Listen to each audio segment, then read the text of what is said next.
Okay.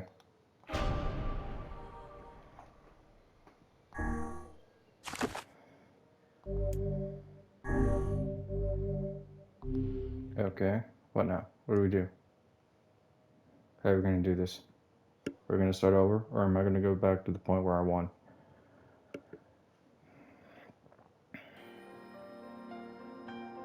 Whenever I interacted with Okay, Kaine, we're back here. I was reminded about something from my past.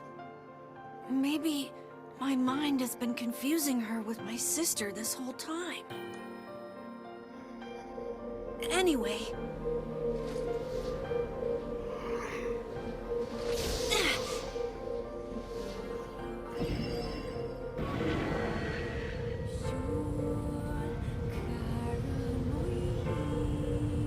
Let me guess. Back to the boss fight again? Or are we skipping past that? Ooh, look at that. The sound of rain filled the village. The steep cliffs that surround the area magnified sound, causing even the slightest drizzle to rattle like a thunderstorm.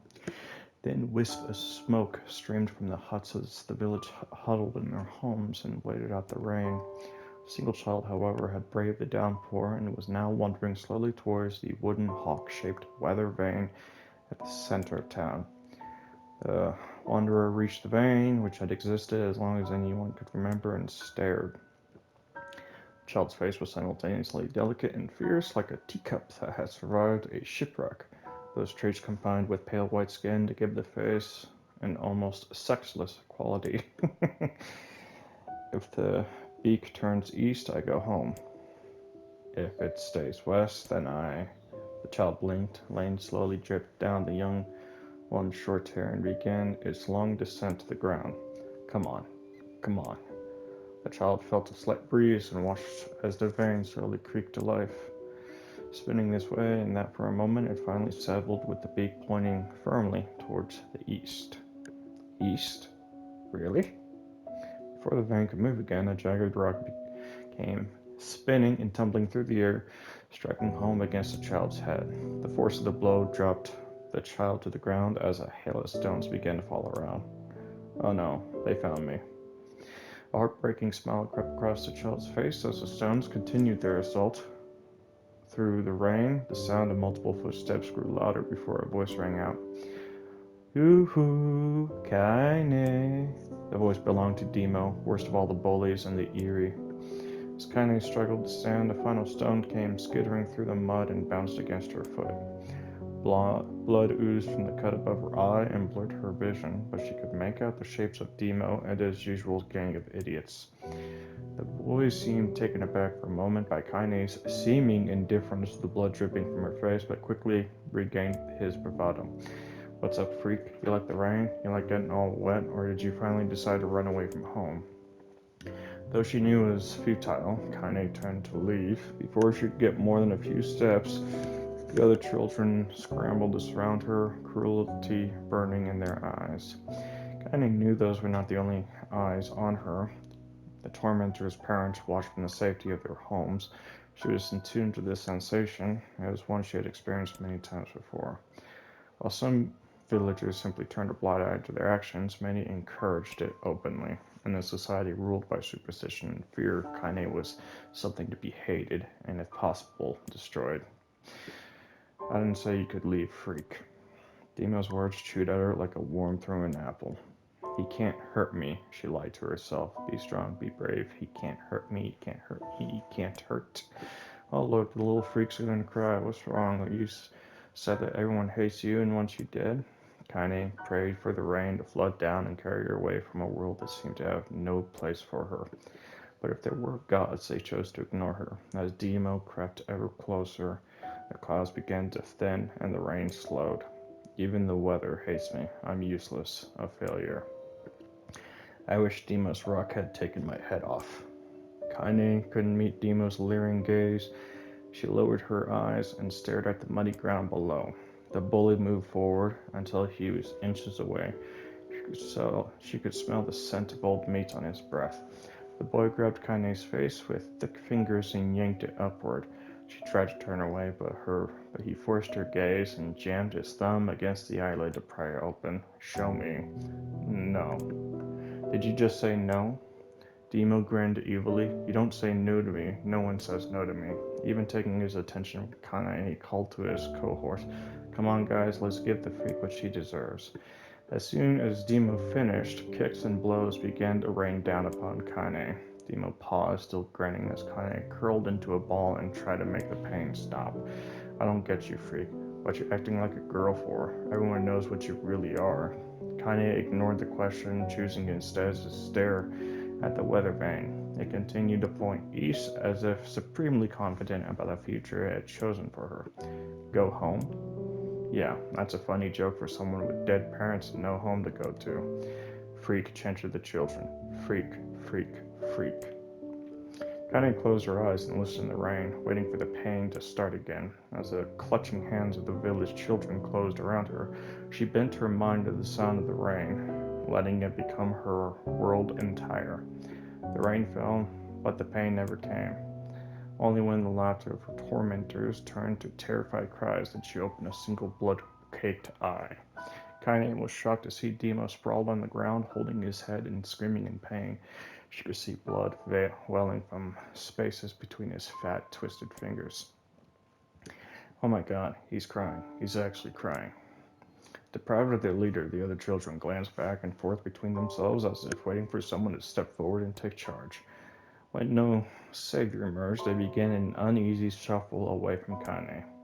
But the young girl was the least of their concerns. Instead, their attention was wrapped on the ancient woman standing a few feet away. After struggling for breath for a moment, she finally spoke in a voice thick with rage. Hurts like a bitch, don't it? Now I suggest you scatter before I throw another one. And if any of you little bastards ever touch my Kane again, I'll do far worse than throw a rock. You can count on it. The old woman crouched down and gently touched the hand Adema was using to cover the wound. Before he could think to protest, she ground her palm into the wound and twisted back and forth. Ow, he screamed, leaping to his feet. Stop it. What are you doing? Quit whining. Ain't no one ever died from a scratch. You hit me with a rock, you stupid bitch. A big one. That thing could have killed me. The old woman shrugged. Death is the best cure for stupid. Demo's face twisted with rage at her words, locking eyes on Kaine. He took a step back forward and spat on the ground. Get out, leave this village. No one wants you here, either of you. Seeing the old woman grab another stone, Demo and his companions turned tail and ran. Fled. The old woman grabbed her side and barked out a single laugh. Ha, look at the fat boy go. Guess he's healthy enough to run from a fight. The woman smiled and faded as she turned her attention to Kaine. Kneeling down, she removed her shawl and placed it around the young girl's shoulder, then produced a cloth from the folds of her dress and began blotting out the blood on her forehead. Oh, Kaine, why didn't you fight back? You're stronger than that lot. The words of her grandmother stung Kaine as she turned away. Don't be nice to me, she said. I don't deserve it. Nothing matters anymore. Her tears, held in check for so long, finally began to fall on the muddy ground below. Everyone hates me. They think I cause bad things to happen. They think I'm a freak. I wish I was dead. As Kaine's tears turned to sobs, she felt her grandmother's hand on her shoulders. Despite her advanced age and diminutive size, she was a woman of surprising strength, and Kaine found herself unable to turn away. Don't talk like that, girl. It's a river wide and deep that flows between the realms of this world and the next, and it grants no mercy to any that attempt to cross it. You got a duty to fight until your last breath. Understand? The old woman tightened her grip and tried to still the tremor in her voice. You know the pain of losing someone close to you, Kaine. You know because you survived it. As the words hit home, Kaine was struck by the force of her love for the old woman. As a young child, she didn't even know of her grandmother, but when her parents died, the woman quickly accepted her as her own. Grandma, as Kaine called her, was cunning, vulgar, and quick to violence, and their first few years together had not been easy. But with each year that passed, Kaine and her grandmother had grown closer.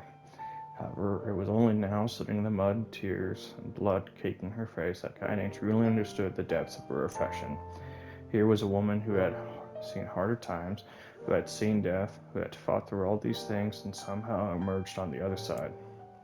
If anyone could understand Kaine's pain and loneliness, it was her. Do I make you sick, Grandma? Of course not. Don't be an ass. Kaine drew her grandmother's moth-eaten shawl around her body and shuddered. But my body, it's not normal. If I was normal, then Mom and Dad wouldn't. Hush. I'll not hear another word of this nonsense. You're my granddaughter, and I love you, and if folks have a problem with that, they can just go to hell. With that, the old woman reached out and placed a wreath of dried flowers in Kaine's hair. The skill it took to bend the flowers without breaking the stems or losing a single petal was remarkable, and the beauty of it made Kaine want to cry all over again. Oh my gosh, these are lunar tears. Grandma, you made this for me? Lunar tears were legendary flowers. Most people could live their entire lives without ever seeing one, and yet her grandmother had somehow collected a dozen or more. Kaine reached up and touched the wreath as if she couldn't believe it was real. Where'd you find these? Just stumbled on them while I was out doing the shopping. The old woman turned away as she spoke, leading Kaine to suspect that the search had been more difficult than she was letting on. The pains she took to construct the ornament, let alone track down the flowers used in its construction, made Kaine's heart hurt. She reached up and gently adjusted the wreath, admiring the way it felt between her fingers. Didn't quite turn out right, said her grandmother. She squinted at it. These old hands have trouble with delicate work, but it sure looks good on a pretty girl like you. Kaine blushed and turned away. You think I'm pretty? Of course you are. What a fool thing to say. Thank you, Grandma. Her grandmother smiled. We're gonna be fine, you and me. As long as we got each other, we'll be just fine. Kaine took her grandmother's hand in hers, and the two of them struggled to their feet. As they began the long walk home, Kaine gripped the hand with all her might as if trying to stop smoke from drifting away from the wind. Hold on. Kaine gripped the hand with all her might as if trying to stop smoke from drifting away on the wind. The rain had stopped. Kaine stood beneath the weather vane, watching it spin in lazy circles, no longer caring about the direction it faced when it stopped. I don't need to escape. I have a home now.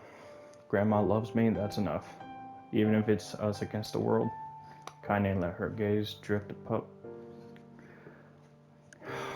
My bad. Kaine let her gaze drift up past the vane and into the cloudy sky. The last faint hints of a rainbow were slowly fading. As she turned and headed for home, the light scattered into a million particles and vanished, seemingly taken away by the breeze.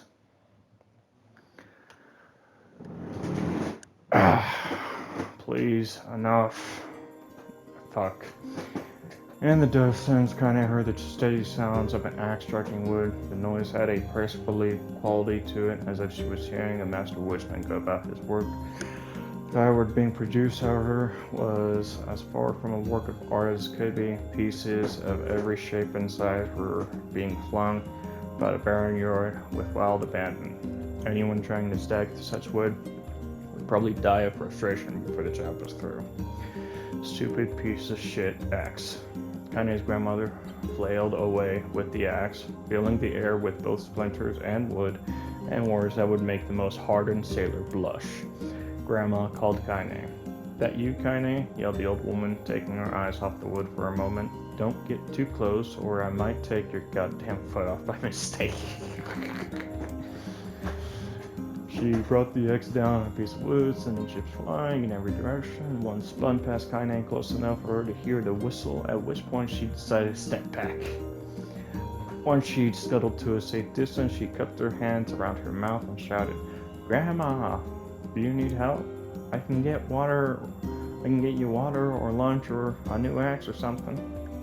The axe, poised to strike another wobbly blow, paused in midair. The old woman considered her granddaughter's offer for a moment, then smiled. Tell you what, since I'm doing such a piss poor job at chopping, why don't you come here and take over so I can get the water? Shades have been restless lately, and I don't want you running into one of them bastards.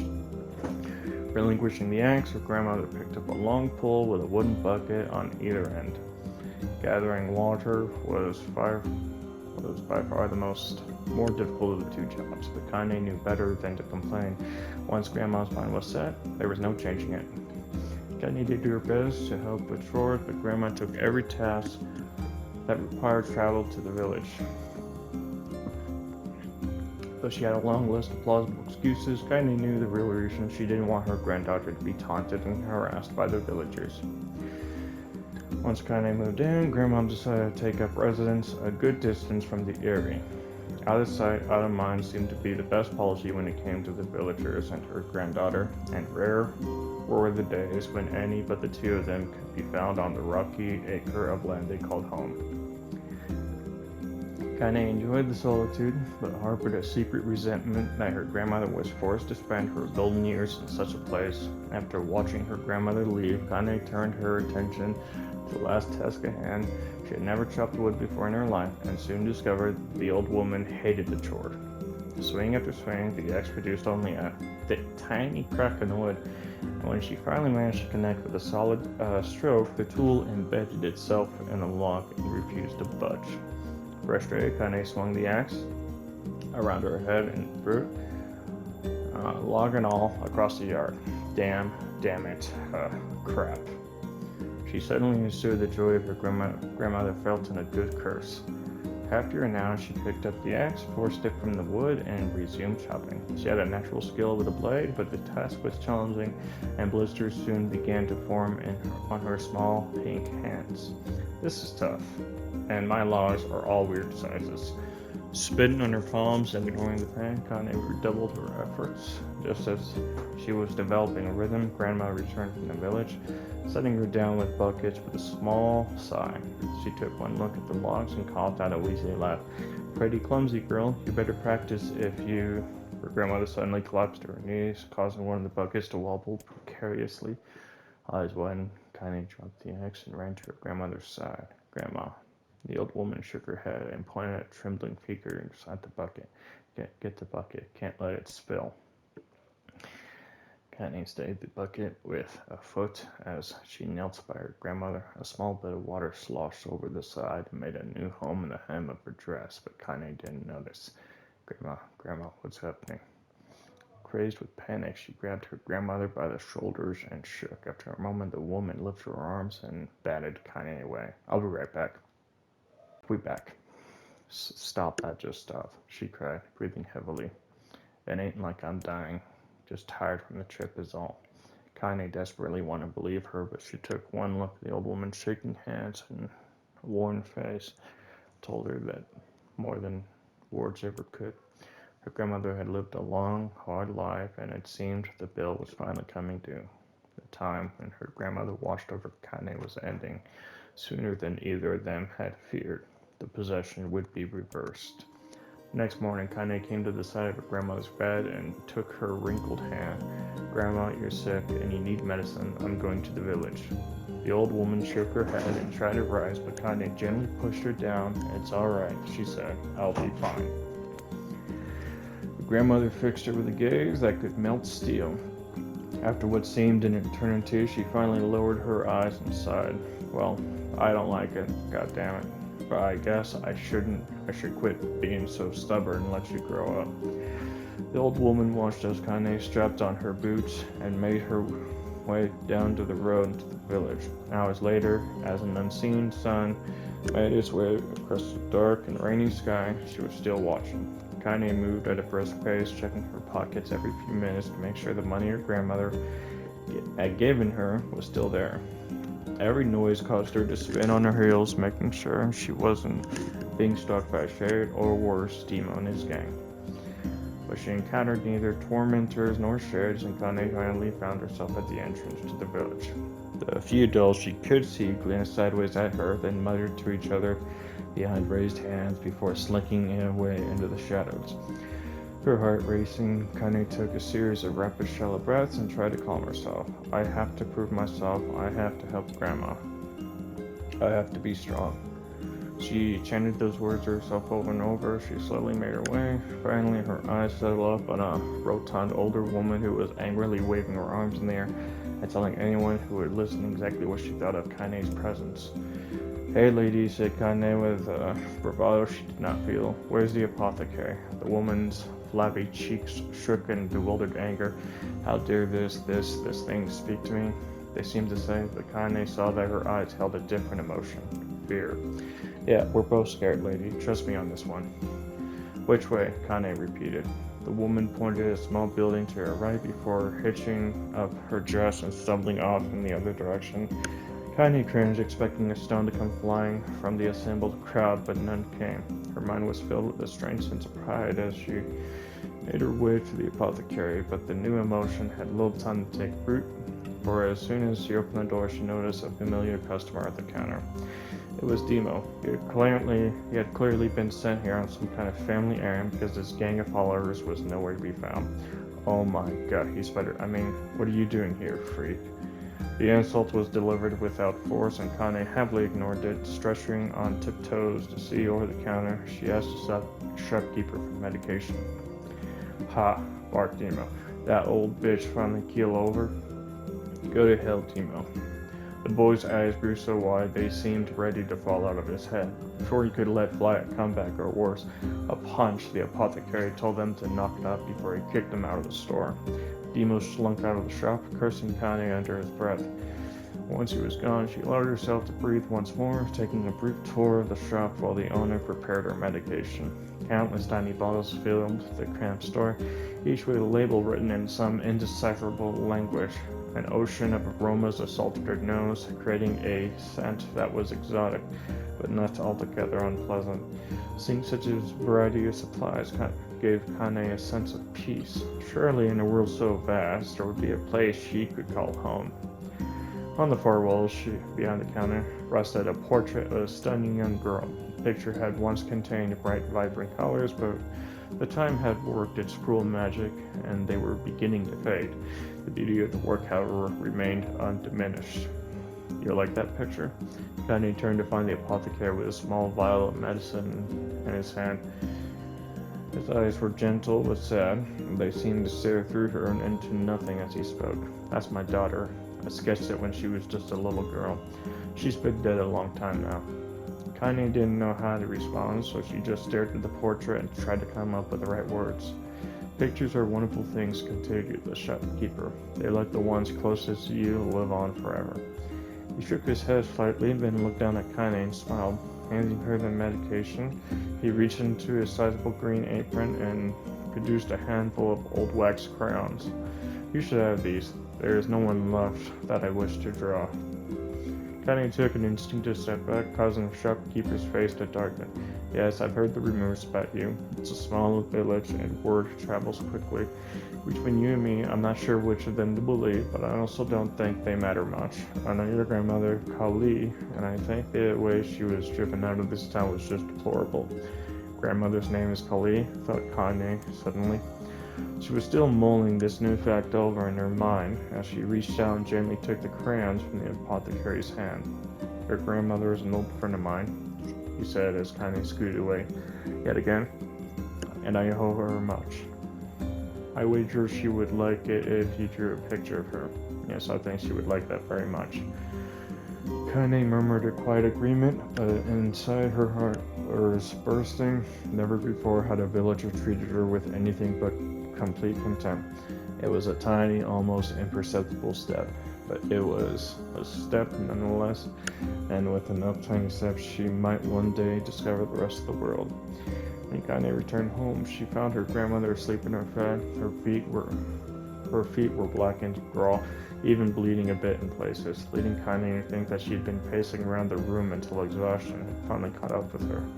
She placed the medicine on her grandmother's pillow and turned to leave, but found the old woman's hand clasped around her arm. "Back already, are you?"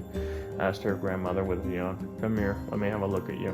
Grandmother sat up and examined Kane from head to toe, finally satisfied that nothing terrible had befallen her grandchild. She leaned back and swallowed and allowed herself to relax. "Well, how was it? Those bastards give you any trouble?" It was kind of fun, said Kane with a small smile. No, seriously, it was. Fun, eh? Asked her grandmother in a voice which implied she believed anything but. Uh-huh. So anytime you need me to run an errand, just let me know. As she spoke, Penny removed the crayons from her pockets. After a brief explanation of their source, she informed her grandmother that she was going to sketch her portrait. A portrait of me? Ridiculous. No one wants to stare at a wrinkled old crone. But Grandma, it'll make you live forever. Horse shit, said her grandmother, throwing back the sheet from her bed. Living forever would just piss me off. Now put those crayons away and help me with dinner. But Kanye would not relent, and in the end, Grandma found herself leaning against the wall of their house, as if posing for a master artist. Kanye took up the crayons, eyed her subject carefully, and set to work. Just as her grandmother was about to nod off, Kanye finished a piece. After staring at it for a bit, she released it from her grip and let it slowly drift to the floor. It's terrible. It doesn't look like you at all. I'm sorry, Grandma. I thought these crayons would, make drawing easy or something. The old woman's eyes narrowed at her granddaughter's disappointment. Let me be the judge of that, she said, ignoring the pain in her back and reaching for the paper. The sketch could have been a person's face. It could also have been a boulder, a lump of clay, or an incredibly misshapen loaf of bread, and it all rendered in a chaotic array of colors. The old woman stared at the picture for a long time, then slowly wheezed out a laugh. Oh, Kanye, she said between laughter. You truly are my blood. You're as clumsy as me, and I love it. But hush, I won't hear any more bull about how ugly you think it is. It came from the heart, and I'll treasure it always. True to her word, the old woman gave the picture a place of honor above the kitchen table. In the days that followed, Kanye would often catch her staring at the portrait with a strange smile on her face, an action she interpreted as silent, mocking laughter. A week later, Kanye would stand it no more and asked her grandmother to take the artwork down. Posh. I'll take this down when they roll me in my shroud. She pondered this for a bit, then turned to Kanye and dropped to one knee. Listen to me, girl. Seeing this picture makes me happy in a way I've never felt before, and it makes me want to go on. That someday you can feel the same happiness. It was a moment that burned itself in Kanye's memory. A perfect blend of pride and love and joy that came together to form a lifelong remembrance. This really could have just been completely exposited and motion capture, but whatever. She swore to never forget this moment, to never forget the old woman who had made her place in the world possible. Time moved on, people and memories move on, and out of the life like ghosts passing through a hall. This moment will be different, Kanye swore, because I will remember it forever. Forever. Jesus. I just might have to go to bed at some point. God dang. Do I even want to continue reading this? Fuck. Kanye listened to the sound of crackling firewood, stared at the black objects on her plate. She'd been pushing it around the wooden disc for a good 10 minutes, ignoring the bemused stare of her grandmother. Finally, she summoned her courage and gave the object a brief sniff. A sharp, bitter scent flew up her nostrils and made its home there, causing her face to twist with disgust. Grandma, I can't believe you want me to eat a bug. The old woman threw some more wood under the cooking pot and snorted. It's no bug, girl. It's a berry. Why the hell would I be feeding you bugs? Yeah, well, it sure looks like a bug, and I think it's burnt or something because it smells terrible. With that, Kanye held her nose and threw the berry in her mouth, chewing as little as possible. Oh yeah, that's terrible, alright. Why, you little brat. Look at the sass on you. You've been spending too much time with me, that's a fact. 5 years had passed since the moment when Kanye's grandmother saved her from the bullies. As is often the way with two stubborn people, their relationship had grown in fits and starts, but moved forward all the same. Meals that used to be somber affairs were now filled with laughter and hurled abuse in equal measure. Kanye could not remember a time when she had been happier. As the years went by, Kane started to shoulder more and more of the daily responsibilities. Her grandmother's legs grew weaker by the day, and she could no longer do many of the chores she used to take for granted. And so this is the morning found Kane lacing up her work boots with a breakfast of burned berry boiling through her belly. Where are you going today?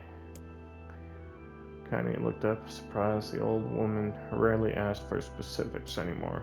Well, I was going to check out the kelman trees and see if they were ripe. Thought we could make some jam or something. Oh, and I'm going to pick up some flagstones, so I need to take the wheelbarrow. Flagstones? What the hell for? Connie stared at her grandmother and then held out an arm, swept her around the home. Constructed mostly of cloth, rope, and rubble, the old place sagged like a box in the final round.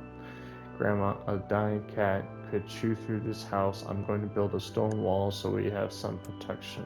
The old woman laughed, exposing her toothless grin to the world. God damn, girl, if a bunch of thieves want to ransack this whole place, let 'em. We got nothing worth stealing anyway. I'm not worried about thieves. I'm worried about shays. People saw one west of the village yesterday. The old woman tilted her head and stared at her granddaughter. Well, shoot, I don't know why you have to do it today. We can worry about it some other. Grandma, no. If I don't go to the kelma trees, we won't eat tonight. You know that. A confused expression passed across the old woman's face, and for a moment she was a small child lost at a carnival. Yes, she said, after a bit. Yes, of course, you're right. I'm sorry, Kane. Lately, it seems my mind is. She didn't finish the thought, instead walking over to her nightstand and gently taking the wreath of lunar tears from her drawer. The flower petals had aged to a brilliant whiteness, and Kane thought it was more beautiful now than the day she first received it. You're going to be a true woman soon, Grandma said as she placed the flowers in the girl's hair. So that means less chatter about stage and building defense walls and more talk about how beautiful you become.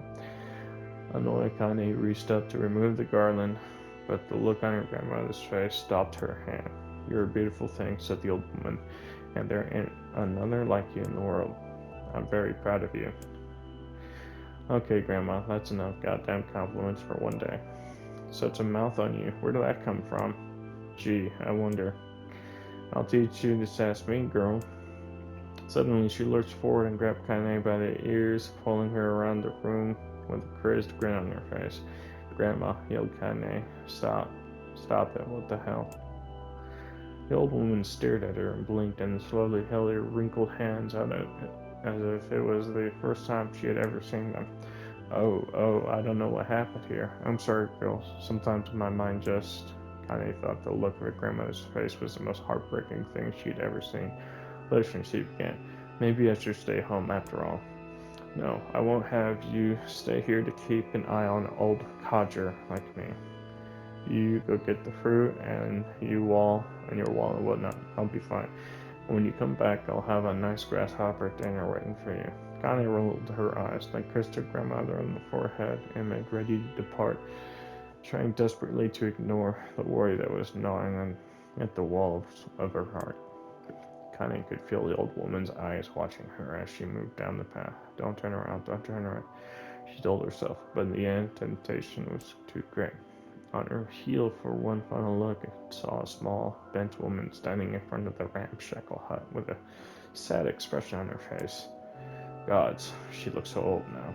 It's like the wind could reach down and just carry her away. Kenny worried about her grandmother all day, causing her work to suffer. What little fruit she could collect was tossed carelessly into the wheelbarrow.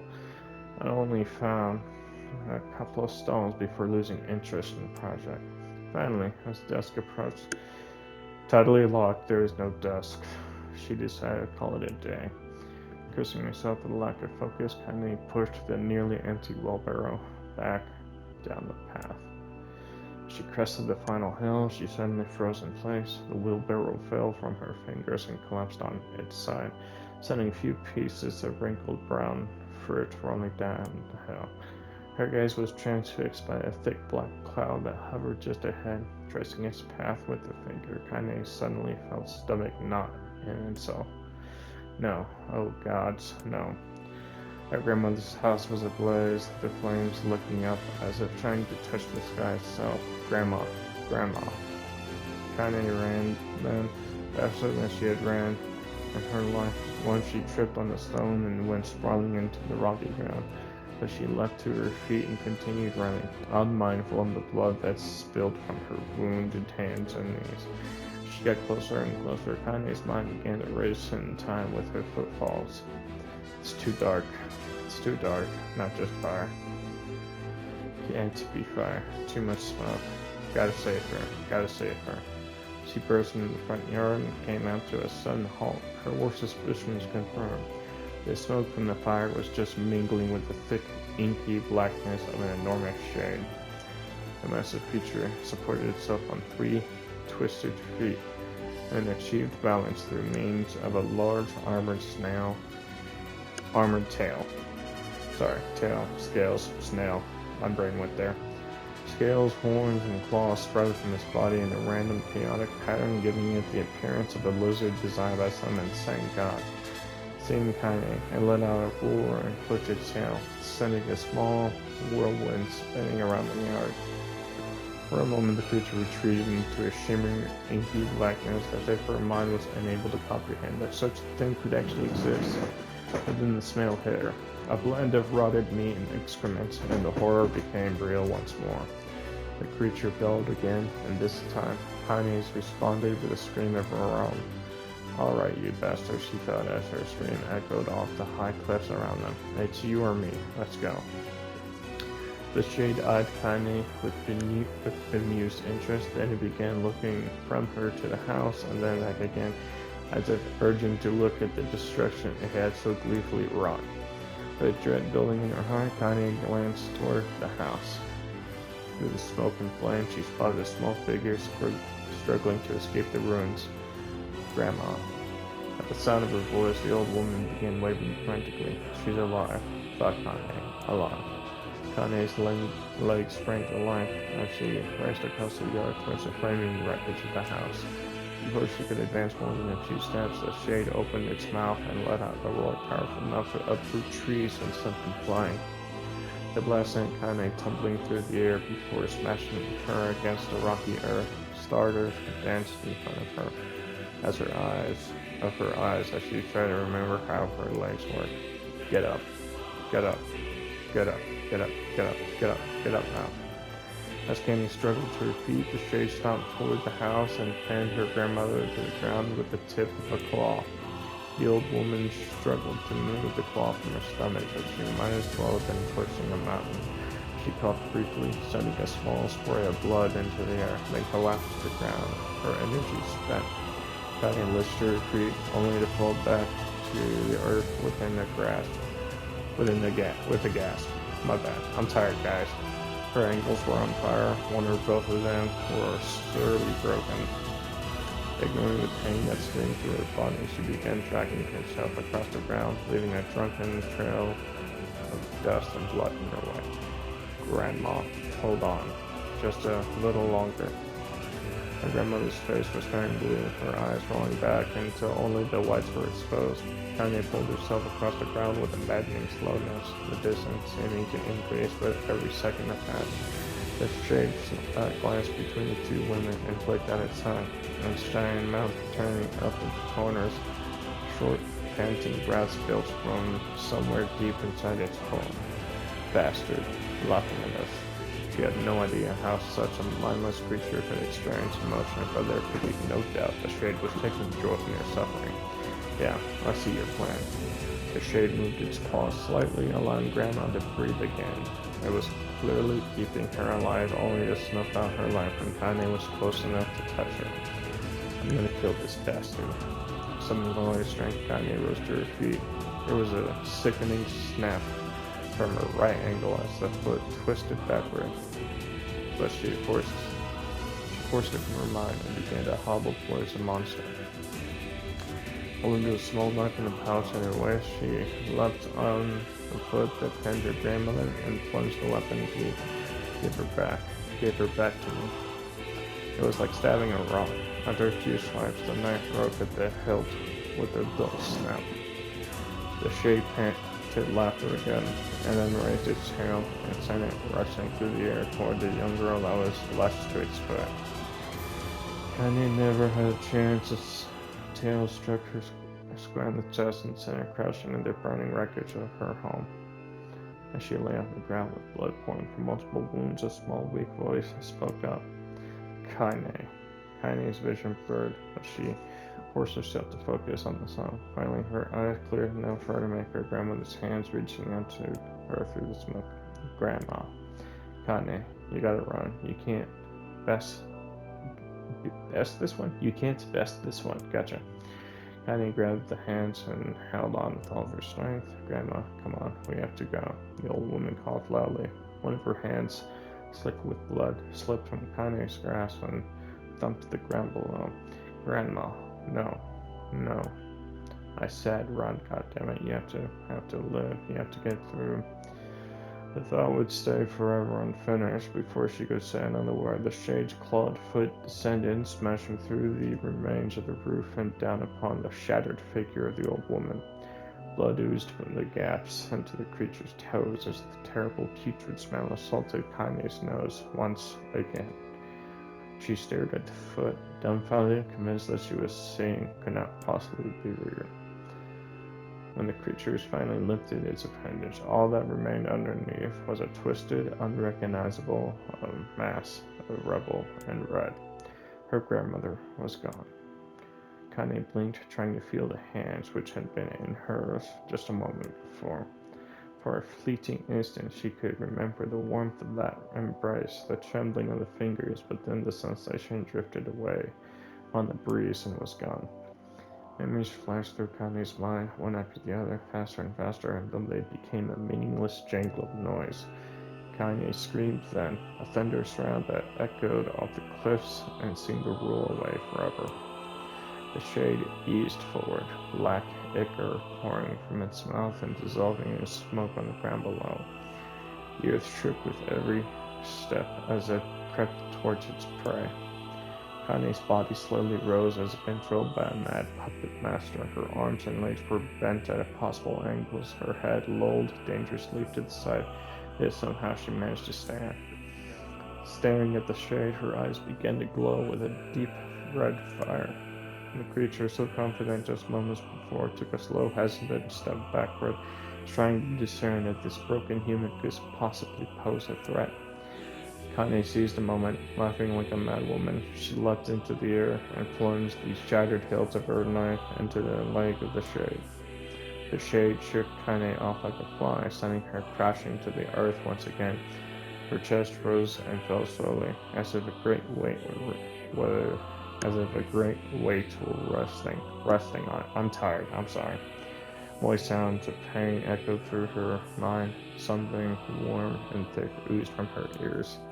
Is that blood? Think it is. Think I'm bleeding to death. No, can't die. Grandma told me to live. Deep inside Kaine's mind, something finally broke. The sound, the pain, the smoke, the flames, all of it faded away until all that remained was a single incantation repeated over and over and over again. Kill it. Kill it. Kill it. Yep. Kill it now. As a spark that was Kaine slowly began to flicker and die, she felt her desire to kill and her desire to live blend into one. The distance between heartbeat grew longer and longer and longer. Ah, thank God.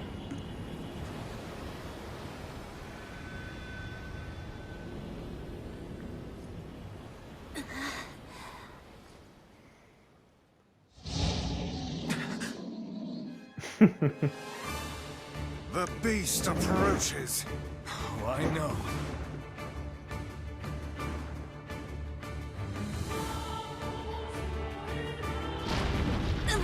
I was wondering when it was going to come out.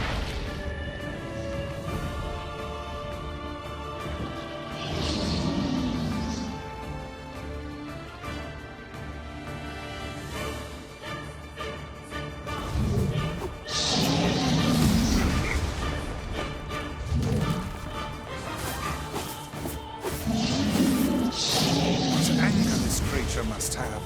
How did it even survive these past 5 years? I'm not gonna let this happen again. It dies today. My sword feels lighter.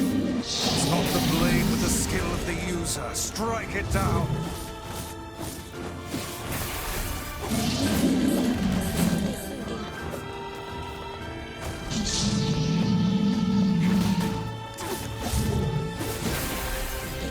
Alright.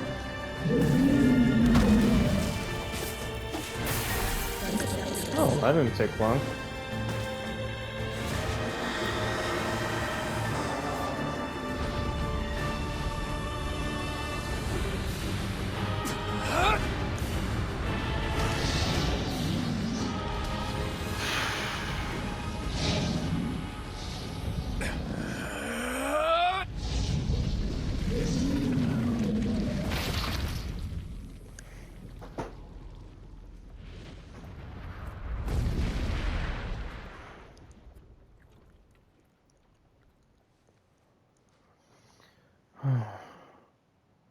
Please, for the love of God, can I please call it quits at some point? I would like to save the game and go to bed. I can't believe I read all that shit. There's more.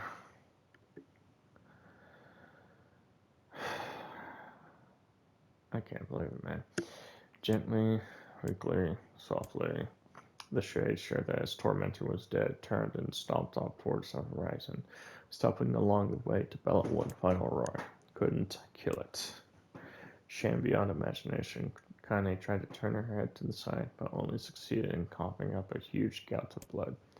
It was getting difficult to see, and only after a moment of fierce concentration did she realize that her left eye was gone. Laughing to herself, she turned her remaining eye to the ruins of her home and noticed a ragged stump of arm resting a few feet away. Yeah, that's mine, she thought, with a mad giggle. This is gonna make clapping a real bitch. Huh, cried a sudden voice from the depths of her mind. Finally gonna die, are you? Well, you had it coming. Go to hell, Demo, she thought of the unseen assailant. Go to hell before I pluck at your eyes and feed them to a dog. The voice of her childhood terror evaporated into smoke, only to be replaced by another, more recent voice. Hold still, said the apothecary, materializing from the ruins like a ghost. I want to draw you, that way you can live forever. No, stop. Don't want to live forever. Want to die, right here. I see, he said quietly. Well, if that's what you want. The spectral keeper fluttered in and out of existence for a moment, then produced a piece of paper and sketched quickly. After a few seconds, he turned the page to Kane and smiled. Since you rejected my offer, I decided to draw someone else. It was a picture of her grandmother, real as life. Kane opened her mouth to thank the man, but stopped as the picture began to blacken in the middle. Before she could say anything, dozens of multi-legged insects began to swarm across the image, tearing at it with sharpened pincers. Stop. No, don't hurt that picture. Kanye reached out with her remaining arm and waved futilely at the air. To her surprise, the insects fell off the picture and into the ground below, where they vanquished in tiny black tendrils of smoke. Released, Kanye turned her good eye back to the picture, only to open her mouth in a silent scream. The sketch now showed her grandmother as she truly was, a smashed, unrecognizable lump of nothing. The apothecary smiled, then broke into a jolly dance. See that? He cried. So he danced to the jig. It's perfect now. She looks just like you. I look like that. Oh God, I'm gonna die. I'm gonna die. Drowning in despair, Kiner laid her head back into the mud and smoke of her ruined house and waited for the end to come. But just before she let everything go, an unfamiliar voice began whispering in her ear. Ain't you got a wish, sunshine? The voice was vulgar and fierce at the same time, as if insanity had somehow found a way to take form. Kanye wanted to scream as a voice crawled under her skin, but her lungs refused to work. You know, I wish, like a prayer or something. Why don't you get on your knees and start praying to heaven? Please, invisible man in the sky, save me, save me. Kanye finally resorted to shouting at the voice with her mind. I don't make wishes, they don't come true for me. I'm a curse, a freak. You should be left to die. The other voice boomed in her ears. Oh God, you are the best. Kanye glanced down and saw a black shiny substance oozing from her legs. She tried to brush it away, but her remaining arm would no longer respond. The substance slowly crept around her feet and then began moving up toward the rest of her body. Is this death? Is this what it's like? Or is my mind just losing itself? She could feel the slime moving upward, feel the hot searing pain it left in its wake. Whatever else might be happening, she was still alive and this was real. Yeah, I really have to admit that Yokotaro probably was getting talked to by someone that, hey, this exposition word blurb you're having people read, maybe you break it up with a little bit of action. Come on, said the voice, let it go. Kanye tried to ignore the voice and concentrate on the pain, but the newcomer would have none of it. Don't ignore me, sunshine. You're ready to give up, ready to die, so why not let me have it? Have what? Your body. Come on, give it to me, give it to me. I want to stand on the ground, feel the rain, taste the wind. The voice paused as if licking its lips when it resumed. It was filled with mad, unabated joy. And I want to take your hands and use them to choke the goddamn life out of people. I want to tear out their throats and bathe them in blood just like before. In response, Kanye shifted her head and vomited. The warmth of it crept down her front and mingled with the pain of the encroaching black ooze. Are you a shade? Yeah, maybe. What of it? The slime reached her face, crept up past her nose, and slowly oozed in the socket of her missing eye. The moment it touched her brain, Kanye was struck by the most powerful sensation she'd ever felt in her life. It was ecstasy. She wanted to scream with delight, but all she could manage was a small, whispered moan. Feels good, don't it? Asked a voice with a chuckle. Yeah, what can I say? I know how to please the ladies. Now give me that body. Come on, give me the body, and I'll give you more of this feeling. It's a fair trade. A black lung began to protrude from Kane's side. As she watched, it grew longer and thicker and eventually taking the form of her missing arm. I can see better, she thought. My eye must be growing back too. The slime reached up to envelop the rest of her face, but she managed to brush it away. Stop, she whispered, marveling at how she had regained her voice. Stop. The black ooze hesitated, as if considering this request, then quickly simmered down her body before disappearing in a cloud of smoke. Ah, what the hell, sunshine? We got a deal. I thought you wanted to die. Grandma said, can't die yet. A brief image of her grandmother, bloodied and broken, flashed before her eyes. She saw the shade that killed her, and heard this mocking laughter, then closed her eye and forced the image from her mind. Her whole body was quaking with rage. When she opened her eyes again, they burned bright red. That thing took my grandmother. I have to kill it before I die. Kanye glanced down and saw a mysterious pattern. The pattern of the shade that burned itself into her left arm. Well, I'll be damned. Look at that, Sunshine. I think you and me are going to be good friends now. Kanye stared intently at her arm. The more emotional she felt, the more the letter seemed ready to puncture her skin and begin infecting the rest of her body. The arm clearly had a mind of its own now. Stop. Gotta stop. Holding her left arm in her right, Kanye took a deep breath and tried to calm herself. Come on, don't fight it. Here's my favorite dish. Hates my favorite dish and I'm hungry. Let it go. Feel the anger. Burn with the fire of revenge. Thirst for blood. And then go out there and shut up. Get the hell out of my body. Your body? Oh, that's rich, sunshine. Real rich. Look, why don't you just up and die so I can have this body all to myself? What do you say? I bet those buddy of yours in the area would love to see you dead. Kanye grabbed a nearby shard of glass and tried to saw off the shade-infected portion of her side. Before she could, her darkened left arm grabbed her right wrist, crushing it.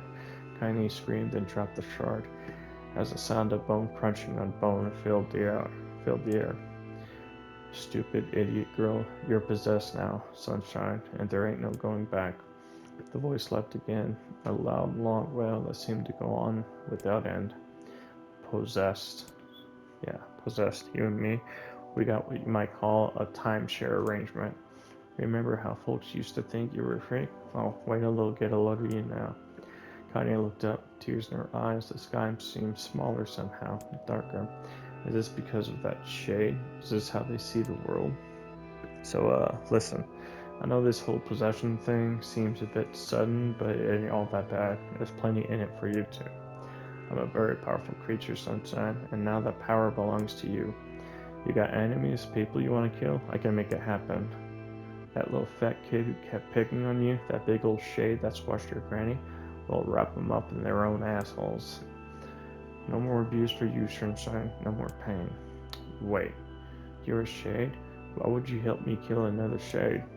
What do you think? I'm some kind of racist? Some killing snob? I don't give a good goddamn who you murder, honey pants. I just want a drink from the well.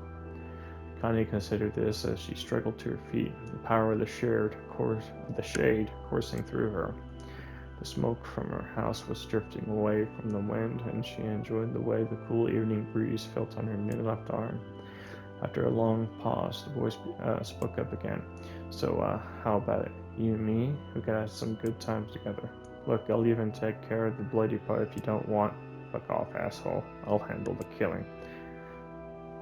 Look at you got. Oh, okay, Sunshine. We're gonna have so much fun. So listen, my name's Tyran, and if you ever need me, I'll just be hanging out in this piece of meat you call a heart.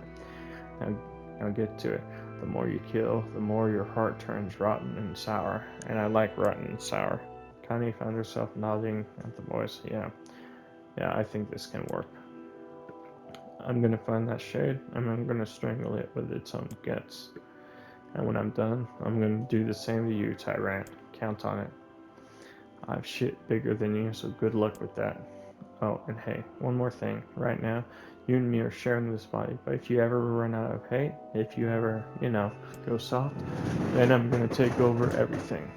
So keep on killing, Sunshine, and watch your back. The voice grew fainter and gradually faded away. Fading to somewhere deep inside Kane herself, Kane waited until she was sure the voice was gone, then waved her new left arm around a few times. It feels perfectly normal, she thought. It feels like mine.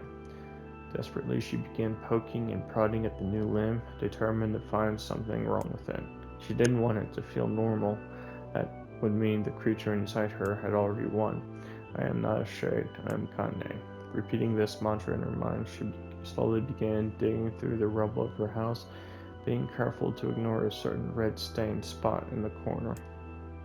Finally, after what seemed like an eternity of heartbreaking war, she found what she was looking for. It was the wreath of lunar tears. Though I had been through hell and back, the garland's petals were as bright as ever. Gani started to place it in her hair, then slowly lowered the wreath and stared at it. I'm sorry, Grandma. I'm so sorry. But I don't deserve to wear this anymore. I'm possessed, corrupted, a freak. And this time, I don't think there's any going back. Holding the flowers to her heart, Kane fell to the ground and sobbed. As night gradually lightened to dawn, and the people of the Eyrie rose to their daily lives, she remained in that position, as if tears could somehow wash away the horror that now infected her world.